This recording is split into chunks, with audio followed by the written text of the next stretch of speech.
कई बार अपनी जिंदगी में हम अपने आप को उस स्थान पर पाते हैं जहां हमें समझना होता है कि हमारे जीवन के लिए परमेश्वर की इच्छा क्या है।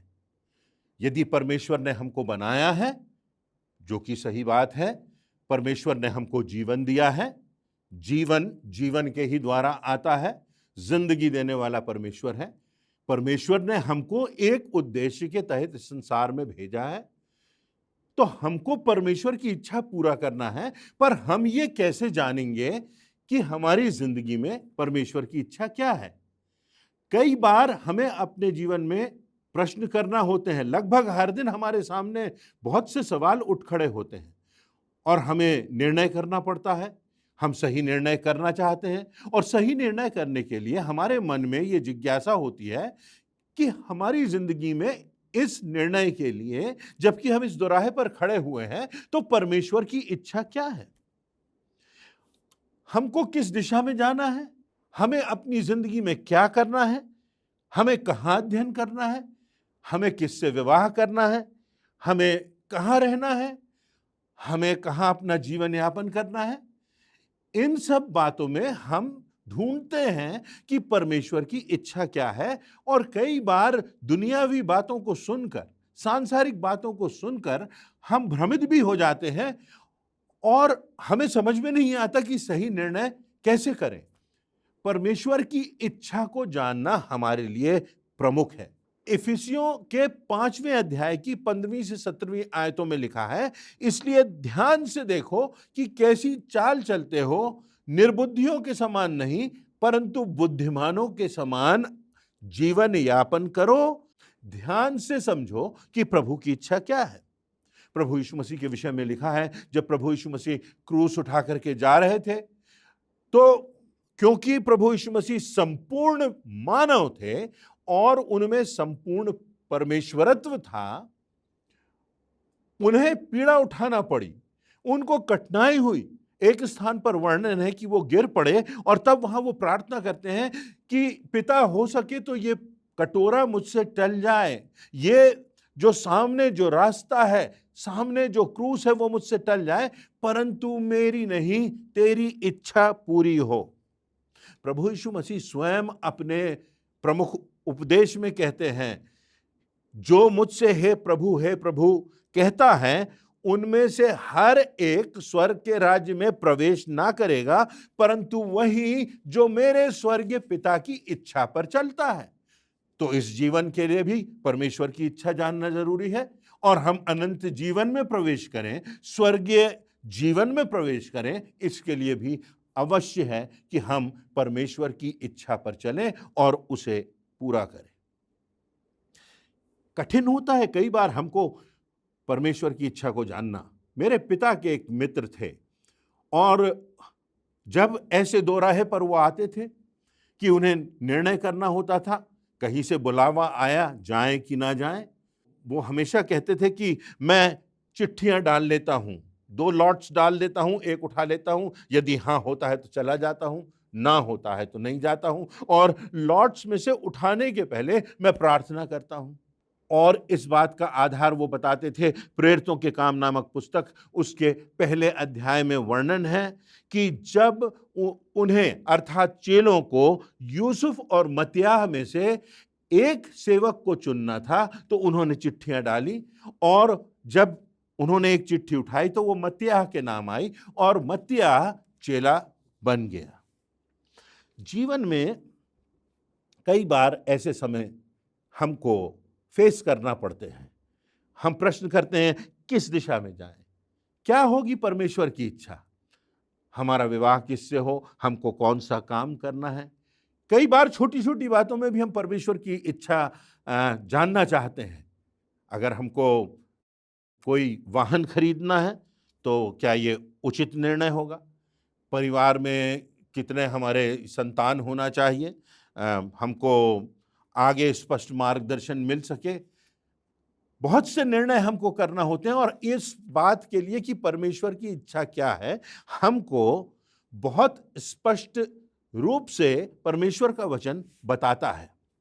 रोमियो की पुस्तक उसका 12वां अध्याय और उसकी 2री आयत में लिखा है, और इस संसार के सदृश ना बनो, परंतु तुम्हारी बुद्धि के नए हो जाने से तुम्हारा चाल चलन भी बदलता जाए, जिससे तुम परमेश्वर की भली और भावती और सिद्ध इच्छा से मालूम करते रहो। परमेश्वर की जो इच्छा है वो भली है, वो भावती है और वो सिद्ध है। और परमेश्वर के वचन में लिखा है कि तुम संसार के समान मत बनो। तुम परमेश्वर जैसा चाहता है तुम्हारा व्यवहार हो, तुम्हारी मानसिकता हो, तुम्हारा सोच हो, तुम्हारे निर्णय हो। इसलिए जो भली भांति और सिद्ध परमेश्वर की इच्छा है उसको तुम जानो। तो यदि हम परमेश्वर की इच्छा क्या है इस प्रश्न पर आ जाएं तो इसके 2 भाग हम कर देते हैं। पहला जो भाग है उसमें परमेश्वर की स्पष्ट इच्छा, परमेश्वर के वचन में लिखा है कि परमेश्वर स्पष्ट रूप से हमसे क्या चाहता है, हमसे क्या अपेक्षा करता है, उसकी क्या इच्छा है हमारे लिए। और दूसरी जो बात है, इस संदर्भ का जो दूसरा भाग है वो ये कि परमेश्वर की अस्पष्ट इच्छा, जिसमें परमेश्वर के वचन में हमको हर एक छोटी छोटी बात के निर्णय के लिए स्पष्ट निर्देश नहीं दिए गए। तो हम कैसे सही निर्णय करें, बड़ी बातों का भी, छोटी बातों का भी। तो चलिए हम परमेश्वर की इच्छा क्या है इस विषय पर गौर करते हैं। पहला भाग, परमेश्वर की स्पष्ट इच्छा। परमेश्वर की स्पष्ट इच्छा है कि संसार का हर एक व्यक्ति बचाया जाए, हर एक व्यक्ति उद्धार पाए। परमेश्वर नहीं चाहता कि कोई नाश हो, परमेश्वर नहीं चाहता कि कोई नरक की दिशा में, विनाश की दिशा में जाए। परमेश्वर चाहता है कि हर कोई व्यक्ति बचाया जाए।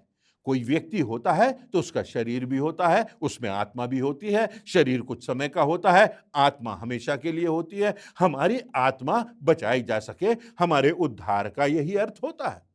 और जब हमें उद्धार की प्राप्ति होती है तो इस संसार में भी हमारा जीवन बदल जाता है और मृत्यु के बाद हम स्वर्ग के राज्य में प्रवेश करते हैं। बाइबल इस बात में हमें स्पष्ट निर्देश देती है। परमेश्वर नहीं चाहता कि कोई भी व्यक्ति विनाश के रास्ते पर जाए। परमेश्वर नहीं चाहता कि किसी की आत्मा का नाश हो। प्रभु यीशु मसीह का दूसरा आगमन होना है, इस विषय में बहुत सी आयतें हैं, बहुत सी भविष्यवाणियां हैं। परंतु कई लोग सोचते हैं कि शायद ये बात सही नहीं है या कितनी उचित है, स्पष्ट नहीं है। परंतु बाइबल में दूसरा पत्रस उसके 3रे अध्याय उसकी 9वीं आयत में लिखा है, प्रभु अपनी प्रतिज्ञा के विषय में देर नहीं करता जैसा कितने लोग समझते हैं, परंतु तुम्हारे विषय में धीरज धरता है और नहीं चाहता कि कोई नाश हो, वरन यह कि हर एक को मन फिराव का अवसर मिले, हर एक परमेश्वर के पास आ सके, हर एक पश्चाताप कर सके, हर एक समझ सके कि प्रभु यीशु मसीह इस संसार में हमारे प्राणों को, हमारे जीवन को, हमारी आत्मा को बचाने के लिए एक उद्धारकर्ता के स्वरूप में आया है। पहला तीमुथियुस उसका 2रा अध्याय और उसकी 4थी आयत में लिखा है, वह चाहता है कि सब मनुष्यों का उद्धार हो और वे सत्य को भली भांति पहचान लें। हर एक का उद्धार हो, हर एक को अवसर मिले, हर एक तक परमेश्वर का वचन पहुंच सके। और इसलिए परमेश्वर की प्रमुख इच्छा है कि संसार के हर व्यक्ति का उद्धार हो। और इसीलिए प्रभु यीशु मसीह को इस संसार में एक उद्धारकर्ता के रूप में भेजा गया कि मेरे और आपके पापों की खातिर उसका बलिदान हो। जो निष्पाप है, जो निष्कलंक है, वो मेरे और आपके पापों की कीमत चुका दे और उसके बाद मृत्यु पर विजय प्राप्त करके हम में से हर एक के लिए उद्धार का, अनंत जीवन का द्वार खोल दे। तो यदि मैं आपसे पूछूं क्या आपका उद्धार हुआ है, यदि मैं आपसे पूछूं क्या आपका नया जन्म हुआ है, या मैं पूछूं कि क्या आपकी आत्मा का उद्धार हुआ है, क्या आपका परमेश्वर से, जिसने सृष्टि की सृजना की, उसके साथ आपका व्यक्तिगत संबंध है?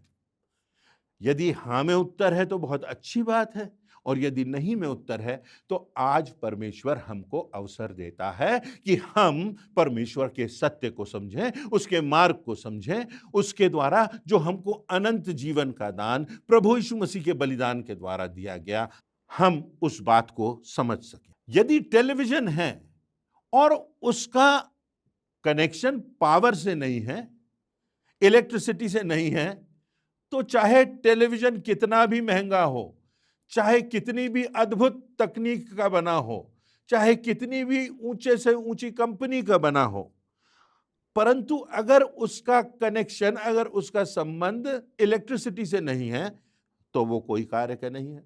ऊपर से वो कितना भी सुंदर दिखाई दे, मात्र वो दीवार की सजावट बन जाएगा, परंतु अपना उद्देश्य पूरा नहीं कर सकेगा, क्योंकि वो उस पावर से, वो उस शक्ति के स्रोत से, वो उस ऊर्जा के स्रोत से जुड़ा ही नहीं। मैं एक व्यक्ति से बात कर रहा था, वो जानते थे एक व्यक्ति को जो कि मिशनरी होकर के भारत आए थे और अपने साथ में पानी के जहाज में रख करके एक रेफ्रिजरेटर लाए थे। पर वो एक ऐसे स्थान पर रहते थे जहां पर इलेक्ट्रिसिटी नहीं थी और वो रेफ्रिजरेटर इलेक्ट्रिसिटी के बिना चलता नहीं था। अब क्या हुआ, उस रेफ्रिजरेटर का, उस फ्रिज का वो उपयोग नहीं कर पाए। जिस उद्देश्य के लिए रेफ्रिजरेटर बनाया गया था, उस उद्देश्य के लिए उसका उपयोग नहीं हुआ। तो अंत में हुआ ये कि किसी कबर्ड की तरह, किसी अलमारी की तरह उस रेफ्रिजरेटर का उपयोग होने लगा। उसमें कपड़े रख दिए जाते थे, उसमें नीचे के भाग में जूतों को सजा दिया जाता था। ये उद्देश्य नहीं है।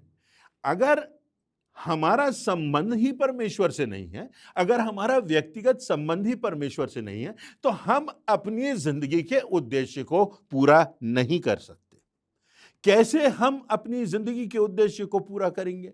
हमारे सामने कैसे एक उत्कृष्ट या आदर्श चरित्र जो प्रभु यीशु मसीह ने रख छोड़ा है, हम उसका अनुगमन कर सकेंगे? कितने लोग कहते हैं कि हमारी तो किस्मत ही फूटी है, हमारी किस्मत में ही रोना लिखा है, हमारी किस्मत कुछ ऐसी है कि हमारा दिल टूट गया। परंतु जो प्रमुख बात है वो ये कि हमारा व्यक्तिगत संबंध हमारे उद्धारकर्ता से, हमारे जीवनदाता से, जिसने हमें प्राण दिया, जिसने हमें जिंदगी दी, जिसने हमें श्वास दिया, जिसने हमें हृदय दिया, जिसने हमें दिल की धड़कन दी, जिसने हमको संभावनाएं दी, जो सब पर अपना सूर्य उदय करता है, जो सब पर मेह बरसाता है, जो सबको अवसर देता है। यदि उस परमेश्वर से हमारा संबंध नहीं है तो हमारा जीवन व्यर्थ होगा। तो मूलभूत बात यह है कि परमेश्वर आज हमसे कह रहा है कि परमेश्वर चाहता है कि हर एक का उद्धार हो, हर एक बचाया जाए। यह परमेश्वर की स्पष्ट इच्छा है और इसके लिए हमको अवश्य है कि हम उस प्रभु यीशु मसीह को, जिसने हमें उद्धार देने के लिए मार्ग जिसने खोल दिया, जिसने अपने आप को बलिदान कर दिया, उस प्रभु यीशु मसीह को पहचाने, उसको जाने, उसको उद्धारकर्ता के रूप में स्वीकार करें और परमेश्वर को धन्यवाद दें कि हमारे पापों की कीमत चुकाई गई।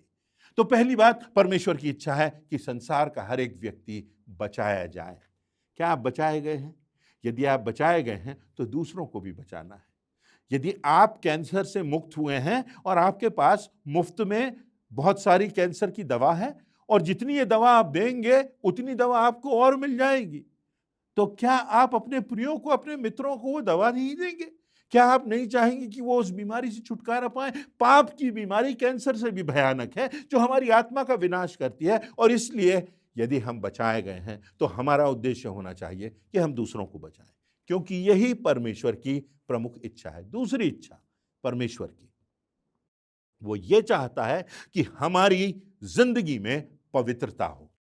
परमेश्वर पवित्र है और हम उसकी संतान हैं और हम में वो पवित्रता होना चाहिए। इस संसार में रहते हुए हमारे मस्तिष्क, हमारी मानसिकता, हमारा सोच, हमारी समझ दूषित हो जाती है और इसलिए हमको पवित्रता की ओर ध्यान देना आवश्यक है। आत्मा में परिपक्व होना, मानसिक रूप से अपने आप को संसार की मानसिकता से बचा करके रखना, शैतान के झूठ से बचा करके रखना। पहला थिस्सलुनीकियों के 4 अध्याय की 3 आयत में लिखा है, क्योंकि परमेश्वर की इच्छा यह है कि तुम पवित्र बनो, अर्थात व्यभिचार से बचो। परमेश्वर की इच्छा यह है कि तुम पवित्र बनो, बिल्कुल स्पष्ट लिखा है वहां। और या अर्थात व्यभिचार से बचो। वह विचार, गलत विचार, विचार ही कार्य को जन्म देता है। हम कितनी बार इस संसार में इस व्यभिचार की बात सुनते हैं, और इसलिए हमको अपने मस्तिष्क को पवित्रता की ओर लगाना है। ऐसी ऐसी बातों पर ध्यान देना है जो ईश्वरीय बातें हैं, और हमको वचन की शिक्षा प्राप्त करना है और उसमें परिपक्वता प्राप्त करना है। पहला पत्रस उसके पहले अध्याय की 15वीं और 16वीं आयत में लिखा है, पर जैसा तुम्हारा बुलाने वाला पवित्र है, तुम भी अपने सारे चाल चलन में अर्थात व्यवहार में पवित्र बनो, क्योंकि लिखा है पवित्र बनो क्योंकि मैं पवित्र हूं। परमेश्वर कहता है पवित्र बनो क्योंकि मैं पवित्र हूं। तुम मेरी संतान हो, तुम्हारा पिता पवित्र है, पवित्र बनो। शैतान के अंधकार के पापों से बचे रहो, उसके झूठ से बचे रहो, उसके दुष्प्रभाव से बचे रहो, गलत मानसिकता से बचे रहो। इस संसार में पवित्रता की जब हम बात करते हैं, सब प्रकार की बुराइयों से बचे रहने की बात है। आज कैसी कैसी बातें उदाहरण बनकर हमारे सामने आती हैं और कहते हैं कि ये स्वतंत्रता की बात है।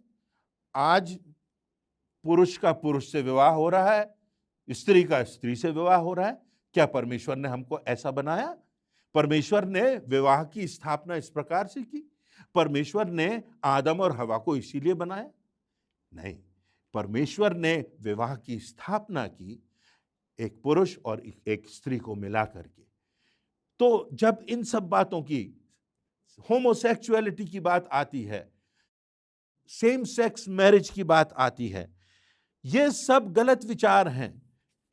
विवाह के पहले शारीरिक संबंध बनाने की बात आती है, विवाह के पश्चात पराई स्त्री से, पराये पुरुष के साथ शारीरिक संबंधों की बात आती है। ये सब अपवित्र हैं और ये सब हमको विनाश की ओर धकेलते हैं।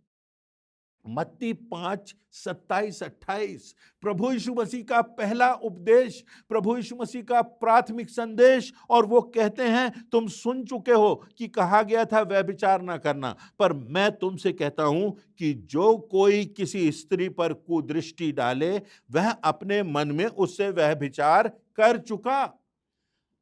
तो ये विचार, गलत विचार अगर हमारे मन में आ गया, हमारी मानसिकता दूषित हो गई, तो वह भी पाप है। अगर भाई के प्रति दुर्भावना आ गई तो वह भी पाप है।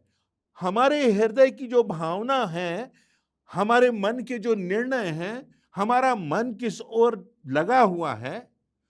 देखिए, हर एक के मन में गलत विचार तो आ सकते हैं, परंतु उन विचारों में खो जाना, उन विचारों पर अपना ध्यान लगाए रखना। किसी ने कहा है कि अगर चिड़िया एक तिनका लेकर के आपके सिर पर बैठ गई तो वो एक बात है, पर अगर वो चिड़िया आपके सिर पर घोंसला बना ले तो ये दूसरी बात है। ऐसी बातों से हमको बचना है। सब प्रकार की अश्लीलता से, सब प्रकार की अनैतिकता से, सब प्रकार के इंटरनेट पर आजकल जो गंदगी और मैगजीन्स और साइन बोर्ड्स और एड्स और गीत और डांसेस और सब प्रकार की ऐसी बातें जो हमको गलत दिशा के लिए में जाने को प्रोत्साहित करती हैं, हमारी मानसिकता को दूषित करती हैं, दुष्प्रभाव डालती हैं, इनसे हमको बचना है। हमारे सोच में, हमारी समझ में, हमारी मानसिकता में ये पवित्रता होना चाहिए। तब ये पवित्रता हमारे व्यवहार में आएगी, ये पवित्रता हमारी जिंदगी में आएगी। हम सही निर्णय कर सकेंगे और परमेश्वर की इच्छा पर चल सकेंगे, क्योंकि परमेश्वर चाहता है कि हम पवित्र बने, क्योंकि हमारा पिता परमेश्वर पवित्र है। तीसरी परमेश्वर की इच्छा, परमेश्वर के वचन में यह बात बड़ी स्पष्ट है, जो कि हमारे जीवन को बदल सकती है, जो हमारी वाणी को बदल सकती है, जो हमारी मानसिकता को बदल सकती है, जो हमारे संबंधों को बदल सकती है, जो हमारी जिंदगी को संपूर्णता से बदल सकती है, और वह यह है, हर बात में परमेश्वर को धन्यवाद दें। अच्छे समय में, कठिन समय में, दुख में भी और सुख में भी, हर एक परिस्थिति में परमेश्वर को धन्यवाद दें। पहला थिस्सलुनीकियों उसका 5वां अध्याय उसकी 18वीं आयत में लिखा है, हर बात में धन्यवाद करो क्योंकि तुम्हारे लिए मसीह यीशु में परमेश्वर की यही इच्छा है। कुलुस्सियों की पत्री उसका 3रा अध्याय उसकी 15वीं आयत में लिखा है, और मसीह की शांति जिसके लिए तुम एक देह होकर बुलाए भी गए हो, तुम्हारे हृदय में राज्य करे और तुम धन्यवादी बने रहो। हर बात में परमेश्वर को धन्य कहो, हर बात में परमेश्वर का धन्यवाद करो, क्योंकि परमेश्वर की यही इच्छा है। यदि हम हर बात में परमेश्वर को धन्यवाद देंगे, ये जानेंगे कि आज पीड़ा का समय है, परंतु इस पीड़ा में भी परमेश्वर का कोई प्रयोजन है, इस पीड़ा में भी परमेश्वर की कोई इच्छा है। प्रभु यीशु मसीह इतनी पीड़ा से गुजरा, इतनी यंत्रणा सही, शारीरिक, मानसिक, आत्मिक यंत्रणा से प्रभु यीशु मसीह गुजरा, परंतु परमेश्वर की योजना में जो बात थी वो ये थी कि प्रभु यीशु मसीह मृत्यु पर विजय प्राप्त करे और सारी मानव जाति के लिए उद्धार का द्वार खोले। हमारे जीवन में जब पीड़ा आती है और हम परमेश्वर के प्रति विश्वासी बने रहते हैं, उसके वचन पर चलते हैं, तो उस पीड़ा में भी परमेश्वर का प्रयोजन होता है। उस पीड़ा में भी कुछ ना कुछ हम सीखते हैं, भला होता है हमारे लिए, दूसरों के लिए। और जब हम पीछे मुड़कर देखते हैं तो हम परमेश्वर को धन्यवाद देते हैं कि परमेश्वर, धन्यवाद देते हैं कि तूने हमें उस पीड़ा से गुजारा, क्योंकि अगर हम उस पीड़ा से नहीं गुजरे होते तो आज हम तुझे ना पहचान पाते।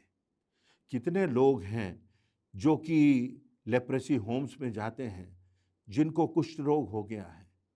कितने लोग हैं जो कि ऑर्फनेजेस में जाते हैं। कितने लोग हैं जो कि रिहेबिलिटेशन सेंटर्स में जाते हैं, और जब पीछे मुड़ करके देखते हैं तो देखते हैं कि यहाँ हमारा इस पीड़ा में परमेश्वर से मिलन हुआ।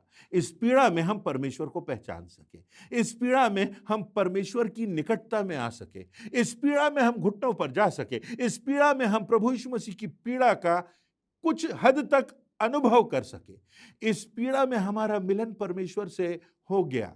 पीड़ा हमारे संबंधों को, दुख हमारे संबंधों को जोड़ देता है, टूटे हुए संबंध जुड़ जाते हैं। उसी प्रकार पीड़ा में हमारा संबंध काश परमेश्वर से जुड़ सके। ये पीड़ा हमको परमेश्वर से दूर भी ले जा सकती है, पर यह पीड़ा हमको परमेश्वर के पास ला सकती है यदि हम विश्वास करें और उस पीड़ा में भी परमेश्वर का धन्यवाद करें। तो हमारी इस पीड़ा में परमेश्वर का, इस दर्द में परमेश्वर का एक प्रयोजन है। चौथी बात, परमेश्वर की इच्छा है कि हम सब एक हों, हम में एकता हो। यूहन्ना 17:11, मैं आगे को जगत में नहीं रहूंगा परंतु ये जगत में रहेंगे। प्रभु यीशु मसीह प्रार्थना कर रहे हैं परमेश्वर से, हे पवित्र पिता, अपने उस नाम से जो तूने मुझे दिया है उनकी रक्षा कर कि वे हमारे समान एक हों, जैसा पिता और पुत्र में एकता है। प्रभु यीशु मसीह प्रार्थना करते हैं कि ये सब एक हों, ये सब विश्वासी एक हों। फिलिपियों 2 उसकी 1 और 2 आयत में लिखा है, यदि मसीह में कुछ शांति और प्रेम से ढाढ़स और आत्मा की सहभागिता और कुछ करुणा है और कुछ दया है, तो मेरा यह आनंद पूरा करो कि एक मन रहो, एक ही प्रेम, एक ही चित्त और एक ही मन सा रखो। रोमियो के 12वें अध्याय उसकी 4 और 5वीं आयत में लिखा है, क्योंकि जैसे हमारी देह में बहुत से अंग होते हैं और सब अंगों का काम एक सा नहीं होता, वैसा ही हम जो बहुत हैं मसीह में एक देह होकर आपस में एक दूसरे के अंग हैं। ये एकता की बात है, और हमारे व्यवहार से, हमारी सकारात्मक सोच से, हमारे धन्यवाद से भरे हुए हृदय से हमारी जिंदगी में एकता आती है। और जहां क्रोध नहीं होता, जहां घमंड नहीं होता, जहां किसी भी प्रकार की शारीरिक अभिलाषाओं की प्राथमिकता नहीं होती, ये सारी बातें हैं जो तोड़ती हैं, ये सारी बातें हैं जो हमको अलग करती हैं, हमारा अहम, हमारा घमंड। परंतु परमेश्वर की निकटता में जब हम आते हैं, उस पर विश्वास करते हैं, तो हम एक होकर के चलते हैं। हम में वो शक्ति आ जाती है, हम में वो परमेश्वर के साथ हमारी सहभागिता हो जाती है, यदि हम इस एकता लाने वाले व्यवहार को अपनी जिंदगी में ले आते हैं।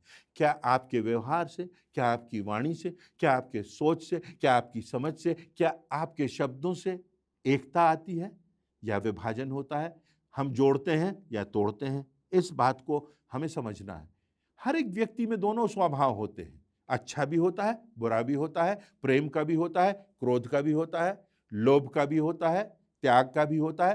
पर किस ओर हम अपना ध्यान लगा रहे हैं, किन बातों को हम अपनी जिंदगी में उतार रहे हैं? यदि हम परमेश्वर के वचन को उतार रहे हैं, तो हमारी जिंदगी में फिर वो एकता आएगी, हमारी जिंदगी में वो धन्यवाद आएगा। और यही परमेश्वर की इच्छा है कि हम सब एक रहें। आइए जल्दी से हम दूसरे भाग में प्रवेश करें, जहां परमेश्वर की अस्पष्ट इच्छा है, जो हमारे व्यक्तिगत जीवन में जो छोटे छोटे निर्णय होते हैं। हम किस कॉलेज में पढ़ने जाएं, किससे विवाह हमारा होना चाहिए, तो इस संबंध में पहली बात यह देखना है कि कहीं हमारा निर्णय परमेश्वर के वचन के विरोध में तो नहीं है। हमारा निर्णय परमेश्वर के वचन की समानता में है। दूसरा तिमुथियुस उसका 3 अध्याय उसकी पहली आयत के आगे लिखा हुआ है कि किस प्रकार के लोग होते हैं संसार में, किस प्रकार के लोग होंगे अंत के दिनों में। आप स्वार्थी, लोभी, डींगमार, अभिमानी, निंदक, माता पिता की आज्ञा टालने वाले, कृतज्ञ, अपवित्र, दया रहित, क्षमा रहित, दोष लगाने वाले, असंयमी, कठोर, भले के बैरी, विश्वासघाती, ढीठ, घमंडी। ये सारी बातें इनकी समानता में कहीं हम तो नहीं है, क्योंकि अगर हम इनकी समानता में होंगे तो हम परमेश्वर के वचन के विरोध में होंगे, क्योंकि इन बातों से बचने की परमेश्वर के वचन में हमको निर्देश दिए गए हैं। तो पहली बात यह कि कहीं हमारा निर्णय परमेश्वर के वचन के विरोध में तो नहीं। दूसरी बात, क्या इस निर्णय में मात्र हमारा स्वार्थ है या सबका हित है? फिलिपियों उसका 2 अध्याय 4 और 5वीं आयत में लिखा है, हर एक अपने ही हित की नहीं वरन दूसरों के हित की भी चिंता करे। जैसा मसीह यीशु का स्वभाव था, वैसा ही तुम्हारा भी स्वभाव हो। हम निर्णय जो कर रहे हैं, कहीं उसमें हमारा स्वार्थ तो नहीं। हमें बड़ा घर बनाना है क्योंकि हमारे पड़ोसी से हमारा घर बड़ा हो सके या हमारे शत्रु से हमारा घर बड़ा हो सके। हम वाहन खरीद रहे हैं तो अपनी जरूरत को पूरे खरीदने के लिए खरीद रहे हैं या इसलिए कि किसी फला व्यक्ति से हमारा वाहन बेहतर हो सके। हम ये कार्य कर रहे हैं तो कहीं मनुष्यों को दिखाने के लिए तो नहीं कर रहे, अपने स्वार्थ के लिए तो नहीं कर रहे। परमेश्वर की योजना पूरे करने के लिए हम आगे बढ़ रहे हैं या हमारे लिए हमारा स्वार्थ प्राथमिक है? अगर हमारा स्वार्थ प्राथमिक है तो हमारा निर्णय गलत होगा। तीसरी बात, प्रश्न करें कि प्रभु यीशु मसीह क्या करता अगर प्रभु यीशु मसीह इस परिस्थिति में होता। इंग्लिश में एक फ्रेज आया था कुछ वर्ष पहले, WWJD, what would Jesus do. अगर प्रभु यीशु मसीह होते तो ऐसे समय में क्या करते? क्या वो इस मूवी को देखने जाते? क्या वो इस स्थान पर जाना उचित समझते? क्या वो इस तरीके से अपना पैसा खर्च करते? क्या वो अपने समय को इस कार्य में लगाते? प्रभु यीशु मसीह अगर होते तो वो क्या निर्णय करते? और चौथी और अंतिम बात यह है कि निर्णय करना जब हमको होता है तो उसके पहले हम प्रार्थना करें। मेरे एक मित्र हैं, बहुत बड़ी कलीसिया के पासवान रहे, और मैं उनसे अपनी कुछ बातें शेयर कर रहा था और उन्होंने कहा, अजय क्या तुमने इस बात के लिए परमेश्वर से प्रार्थना की? मैंने कहा नहीं की। दूसरी बार पूछा, तीसरी बार पूछा। कहने का अर्थ ये कि क्या हम प्रमुख निर्णय करने के पहले, यहां तक कि छोटे निर्णय भी जो होते हैं उनके पहले परमेश्वर की ओर अपनी आंखें उठाते हैं, परमेश्वर से कहते हैं, परमेश्वर तू हमारा मार्गदर्शन कर, अपनी इच्छा को तू हमारी इच्छा में डाल दे, हमारे हृदय में सही दिशा में जाने की प्रेरणा दे। मांगो तो तुम्हें दिया जाएगा, ढूंढोगे तो पाओगे, खटखटाओगे तो तुम्हारे लिए खोला जाएगा। ये वचन में लिखा हुआ है लूका 11:9 में। तो क्या हम प्रार्थना के साथ कोई निर्णय लेते हैं। अगर हम ऐसा करते हैं तो परमेश्वर हमको आशीषित करेगा। एक अंतिम आयत, पहला यूहन्ना 2:17, ध्यान से सुन लीजिए इसको। और संसार और उसकी लालसाएं दोनों मिटते जाते हैं, पर जो परमेश्वर की इच्छा पर चलता है वह सर्वदा बना रहेगा। यह परमेश्वर की प्रतिज्ञा है, यह परमेश्वर का वचन है, यह परमेश्वर का अटल वचन है। जो उसकी इच्छा पर चलता है वो सर्वदा बना रहेगा। संसार और उसकी लालसाएं तो मिट जाएंगे, पर परमेश्वर की इच्छा पर चलने वाला सदा बना रहेगा। तो परमेश्वर की प्रमुख इच्छा है कि सब बचाए जा सके। परमेश्वर की प्रमुख इच्छा है कि हमारी जिंदगियों में पवित्रता हो। परमेश्वर की प्रमुख इच्छा है कि हमारा जीवन धन्यवाद से भरा रहे। परमेश्वर की इच्छा है कि हम सब में एकता हो। दूसरा भाग जो हमने देखा वो ये कि कहीं हमारा निर्णय परमेश्वर के वचन के विरोध में तो नहीं, कहीं हमारा निर्णय ऐसा तो नहीं जिसमें हमारा अहम या हमारा स्वार्थ प्राथमिक हो।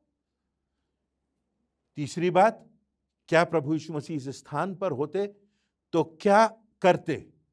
प्रभु यीशु मसीह ने क्या किया होता? किस दिशा में वो गए होते? और अंतिम बात वो है कि प्रार्थना के साथ हम अपना निर्णय करें। जब हम ऐसा करेंगे तो परमेश्वर हमको आशीषित करेगा और हमारे जीवन में हम परमेश्वर की उपस्थिति को, उसके स्पर्श को, उसकी सामर्थ्य को अनुभव कर सकेंगे। जो परमेश्वर की इच्छा पर चलता है वो सर्वदा बना रहेगा। उसकी इस प्रतिज्ञा को, उसके अटल वचनों को जो कभी मिटने वाले नहीं, उनको हम स्वीकार करें और परमेश्वर की इच्छा हमारी जिंदगियों में पूरी हो सके। ऐसी मेरी याचना है, ऐसी मेरी प्रार्थना है। परमेश्वर हम सबों को आशीष दे।